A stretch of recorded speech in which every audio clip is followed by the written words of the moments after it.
Hey, what's up, guys? Welcome back to the channel. My name is Preston, also known as Tactical Black Guy. I appreciate you guys joining me for another video. Today I'm going to be doing a quick unboxing of the brand new Smith and Wesson 5.7 or 5.7.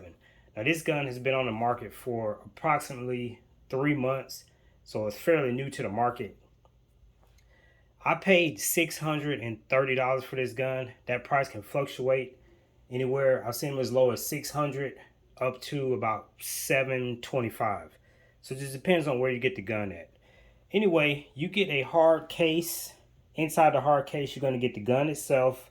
You get two of these steel 22 round magazines.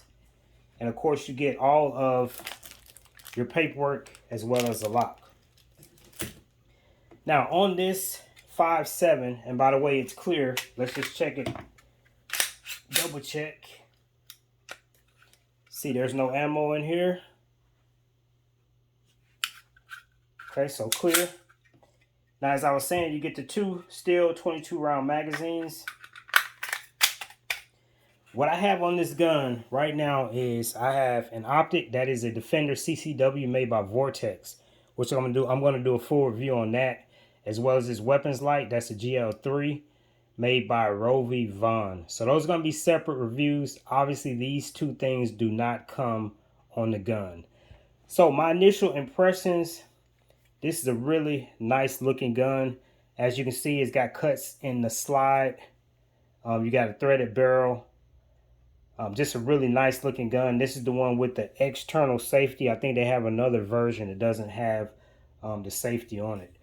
The gun's already cut for optics, so you buy your optic, you can just put them on there, tighten it down, and you'll be good to go.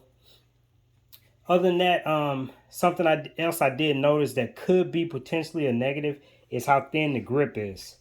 I like to see a beefier grip. If you look at the other models of 5.7 made by other companies, you got the Ruger and of course the FN. The grips are a little bit more pronounced, and you can get a better grip in my opinion. So that's pretty much it, guys. Again, the Smith and Wesson M&P 5.7